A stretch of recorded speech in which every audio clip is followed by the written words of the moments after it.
राधे राधे दोस्तों। आज हम आपको 7 भाइयों और एक बहन की कहानी सुनाने जा रहे हैं। अगर आपको मेरी कहानी अच्छी लगे तो मेरे चैनल को लाइक, सब्सक्राइब और शेयर ज़रूर करें। पुराने ज़माने की बात है। एक गांव में परिवार रहा करता था। उसमें 7 लड़के और एक लड़की थी। माता पिता जल्दी ही गुजर गए तो बच्चों ने भी जल्दी ही व्यवहारिक काम सीख लिए। शुरू में उन सबको बहुत परेशानी हुआ करती थी गुजारा चलाने में, लेकिन समय के चलते सब कुछ आसानी से होने लगा।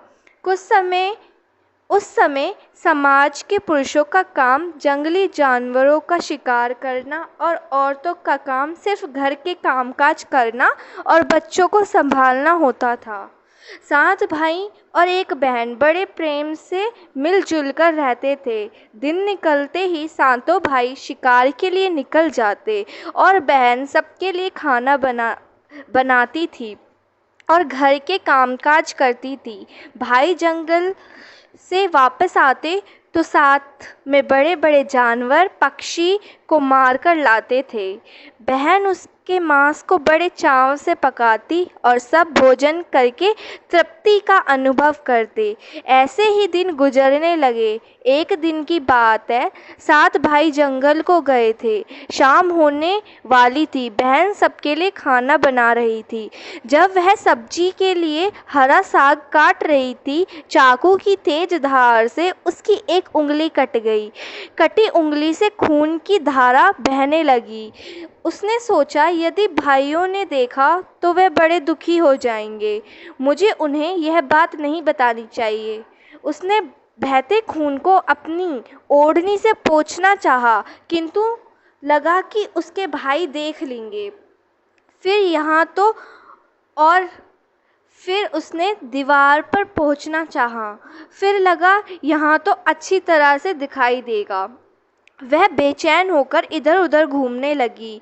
कोई ऐसी जगह नहीं मिली जहाँ उसका बहता खून भाइयों की दृष्टि से बच सके। अंत में कोई उपाय न देखकर उसने उसी साग से पोंछ लिया जिसकी वह सब्जी बना रही थी। शाम को भाई जंगल से वापस आए। बहन ने खाना परोसा। आज सातों को साग बहुत स्वादिष्ट लगा। सातों अपनी उंगलियां चाटते रह गए। बहन की पाक कला की तारीफ की। अपनी तारीफ सुनकर बहन भी खुशी से फूले ना समाई। दिन भर के थके होने के कारण सातों भाई जल्दी ही सो गए। अगली सुबह रोज की तरह खा पीकर सातों भाई जंगल की ओर निकल पड़े। जब शिकार तलाशते तलाशते थक गए, सभी एक पेड़ की छांव में बैठकर आराम करने लगे। बातों बातों में रात के भोजन में बहन के द्वारा बनाई गई साग की चर्चा होने लगी। सब कह रहे थे कि इतनी स्वादिष्ट साग की सब्जी आज तक नहीं खाई।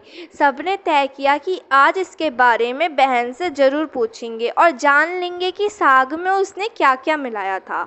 शाम को सातों भाइयों ने दोबारा बहन की पाक की तारीफ करी और उससे पूछा, प्यारी बहन, कल रात के साग में तुमने क्या क्या मिलाया था? बहन बताना नहीं चाहती थी। वह सोच रही थी, अगर उन्हें पता चला कि उसकी उंगली कट गई है तो सभी बहुत दुखी हो जाएंगे। इसीलिए उसने जवाब में कहा, कुछ नहीं।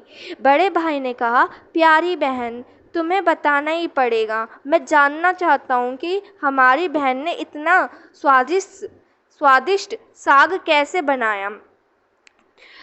तुम्हें मेरी सौगंध है। बड़े भाई का सब सम्मान करते थे। बहन को सच बोलना ही पड़ा। उसने धीरे धीरे सारी बात बताते हुए कहा, बस इतना ही, अपना खून मिला दिया और ज़्यादा कुछ नहीं। यह सुनकर 6 भाइयों के मन में एक कुटिल ख्याल आने लगा। वह सोचने लगे, इसके खून की चंद बूंद इतनी स्वादिष्ट है तो इसका मांस कितना स्वादिष्ट होगा। रात के खाने के बाद सातों सोने के लिए गए। सातों में फिर उसी बात की चर्चा छिड़ गई। बड़ा भाई कहने लगा, अगर खून की कुछ बूंदें इतनी स्वादिष्ट हैं तो शरीर का मांस कितना स्वादिष्ट होगा। सबने बड़े भाई की बात में हाँ मिलाई। अगले दिन शिकार के लिए जाते समय सातों ने यह योजना बनाई कि बहन को मारकर उसका मांस बनाएंगे। खूब स्वादिष्ट होगा। सातवें भाई को अपनी बड़े भाई की बात बिल्कुल उचित नहीं लगी। वह अपनी प्यारी बहन को बचाने के लिए बेचैन हो गया। वह खुलकर इसका विरोध नहीं कर सकता था क्योंकि 6 भाई एक तरफ थे। शिकार करने के बाद सभी भाई ने मिलकर एक टीले पर बांस के एक चांग का निर्माण किया। उनकी योजना यही थी कि बहन को फुसलाकर यहाँ लाएंगे, तीर मारकर उसकी हत्या करेंगे और उसका स्वादिष्ट मांस खाएंगे। अगले दिन बड़े भाई ने बहन से कहा, प्यारी बहन, तुम बड़ी हो गई हो और शादी के लायक हो गई हो। मैंने तुम्हारे लिए एक सुंदर से वर की तलाश की है। आज हम उसका घर देखने जाएंगे। तुम भी सज संवर कर हमारे साथ चलना। बहन शादी की बात से बहुत खुश हो गई। तुरंत तैयार होकर भाई के साथ चलने गई। वह बड़े भाई से पूछने लगी, मेरा ससुराल अब कितनी दूर है? बड़ा भाई बोला, अभी बस हम पहुंचने वाले हैं। दूर से दिखाई दे रहे टीले पर बने चांग को देखते हुए भाई बोला, वह देखो तुम्हारा ससुराल, जहां तुम राज करोगी। यह सुनकर बहन आनंदित हो उठी। चांग पर पहुंचते ही बड़े भाई ने अन्य भाइयों को बहन को चांग पर खड़ी करके रस्सी से बांस के खंभे के सहारे बांधने का आदेश दिया। सभी मिलकर फुर्ती से बहन को बांधने लगे। बहन असहाय थी। अपनी सभी भाइयों को हत्यारे के रूप में देखकर बहन का हृदय हाहाकार करने लगा। वह ईश्वर को याद करते हुए कहने लगी, हे ईश्वर, अब तुम ही मेरा सहारा हो। मेरे सातों भाई मेरी हत्या करना चाहते हैं। इनमें से एक भी ऐसा नहीं है जिसके दिल में मेरे लिए दया और प्रेम है। अपनी बहन की बातों से सातवां भाई द्रवभूत हो उठा। बहन की पुकार पर वह तड़प कर रह गया, पर 6 भाइयों का प्रतिवाद करने का साहस न जुटा पाया। बहन को नम्रता से बांधने के बाद बड़े भाई ने सबको बारी बारी से उस पर बाण से प्रहार करने का आदेश दिया। बड़ा भाई हाथों में धनुष बाण लेकर जब प्रहार करने को तैयार हुआ, तब बहन भाई के सामने हाथ जोड़कर करुणा स्वर में गाने लगी, मारो मारो भैया छाती में लक्ष्य करके, भैया छाती में लक्ष्य करके, तुम्हारा तीर तुम्हारा धनुष जंगल को जाएगा भैया, मारो मारो भैया छाती में लक्ष्य करके, छाती में लक्ष्य करके, भैया छाती में लक्ष्य करके। भाई ने कठोरता दिखाते हुए तीर चलाया, पर उसका तीर निशाने पर नहीं लगा। इसके बाद दूसरा भाई भी तीर मारने को तैयार हुआ। बहन ने उसके आगे भी हाथ जोड़कर वही करुणा गीत दोहराया। उसका भी निशाना चूक गया। इसी तरह सभी भाइयों ने बारी बारी बहन की छाती को लक्ष्य करके तीर मारने की कोशिश की। बहन हर बार यही गीत दोहराती रही। 6 भाई लक्ष्य भेद करने में असफल रहे। अब 7वें की बारी थी। 6 भाई ने उससे कहा, पूरी ताकत से तीर चलाना, बहन को एक ही बार में ढेर करना। यदि तुम्हारा निशाना चूक गया तो तुम जिंदा नहीं बचोगे।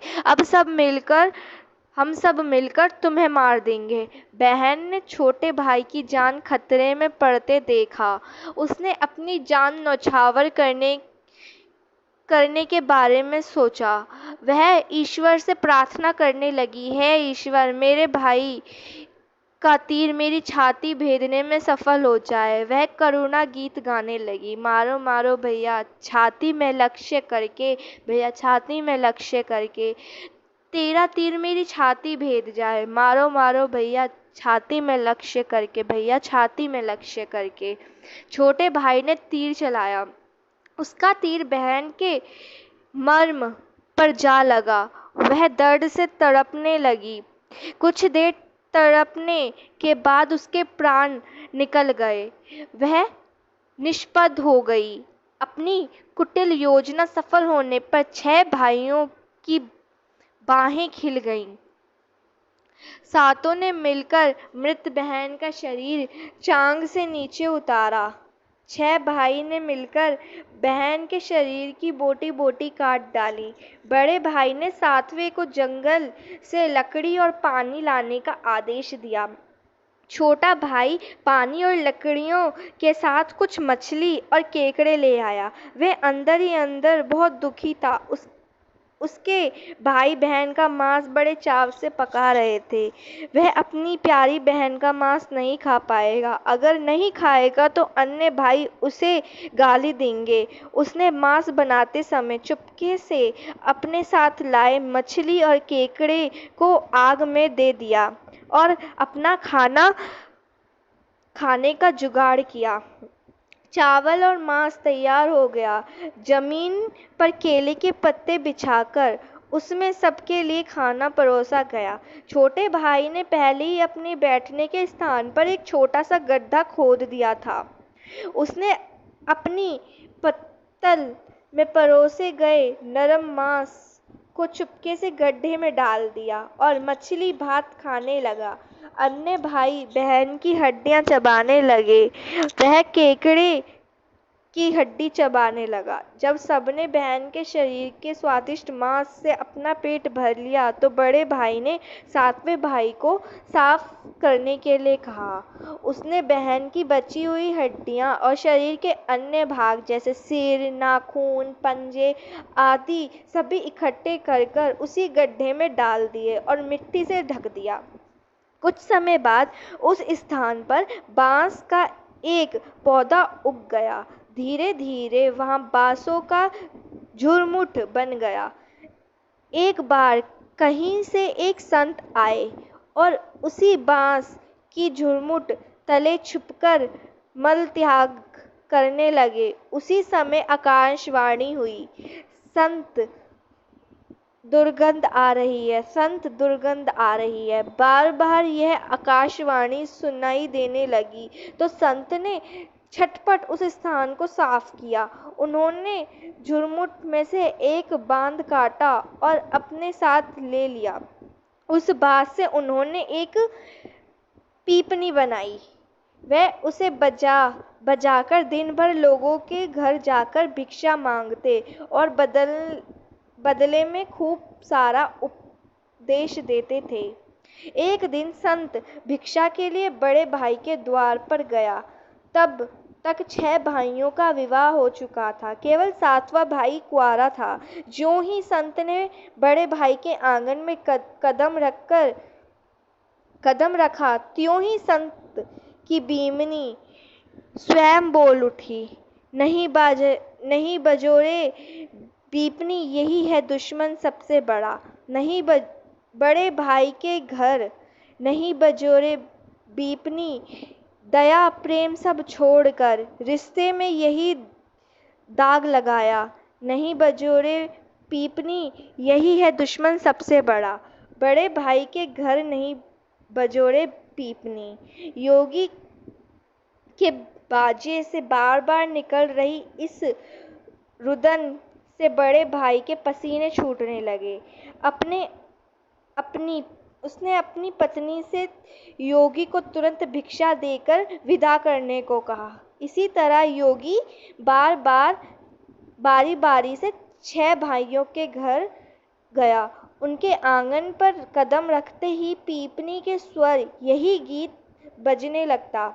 उन्होंने भी अपनी पत्नी को तुरंत ही कुछ भिक्षा देकर विदा करने को कहा।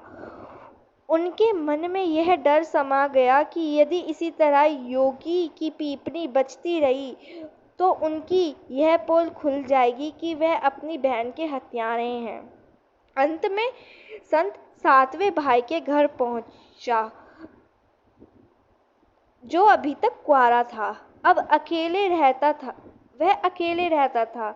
जब योगी उसके द्वार पर उपस्थित हुआ तो पीपनी बोल उठी, बजोरे बजोरे पीपनी, मेरे सबसे छोटे भाई के घर। मन की बात मन में छुपाकर युग युग से रह युग युग से रख रहे हैं अंतर में। बजोरे बजोरे पीपनी, यही है मेरे सबसे प्यारे भाई का घर। योगी की पीपनी से प्यार और दिलचस्प गीत बजते सुनकर छोटे भाई ने उन्हें सम्मान के साथ अपने घर में बैठने के लिए आसन दिया। खान पान से उनका सत्कार किया। इसके बाद के पीपनी के विषय में चर्चा हुई। योगी ने पीपनी की जन्म कहानी सविस्तार सुनाई। छोटे भाई ने उस पीपनी को उसे देने की प्रार्थना की तो योगी ने उसे छोटे भाई को सौंप दिया। योगी के चले जाने के बाद छोटे भाई ने उस पीपनी को अपने बिस्तर के सहारे एक तरफ साफ सुथरे स्थान पर धूप दीप जलाकर सम्मान के साथ रखा। कुछ दिनों बाद छोटे भाई के घर में कुछ परिवर्तन दिखाई देने लगे। जब वह काम से लौटकर घर आता, सारा घर साफ सुथरा पाता। जब रोज रोज यही बात दोहराने लगी तो छोटे भाई ने अपनी भाभीियों के घर जाकर पूछा, मेरी गैर हाजिरी में क्या आप मेरे घर की साफ सफाई करती हैं? सभी ने जवाब दिया, हमें अपने घर के कामकाज से फुर्सत नहीं, तुम्हारे घर कैसे साफ करती? छोटे भाई ने निश्चय किया कि आज वह छुप कर देखेगा कि उसका घर कौन साफ करता है। वह घर के कोने में छुप गया। घर सुनसान होते ही स्थापित पीपनी में से उसकी बहन की शक्ल की एक लड़की निकली। घर का सारा कामकाज किया और फिर उसी पीपनी में समा गई। छोटे भाई ने यह बात अपनी बड़ी भाभी को बताई। बड़ी भाभी ने उसे समझाया, जो ही लड़की पीपनी से बाहर निकलेगी, तुम पीपनी को आग के हवाले कर देना, फिर उस पर तुलसी जल छिड़क देना, फिर देखना क्या होता है। छोटे भाई ने बड़ी भाभी के कहे मुताबिक काम किया। उसने लड़की के निकलते ही पीपनी को आग में डाल दिया और लड़की पर पवित्र तुलसी जल का छिड़काव किया। तुलसी जल के स्पर्श से वह मानव रूप में आई।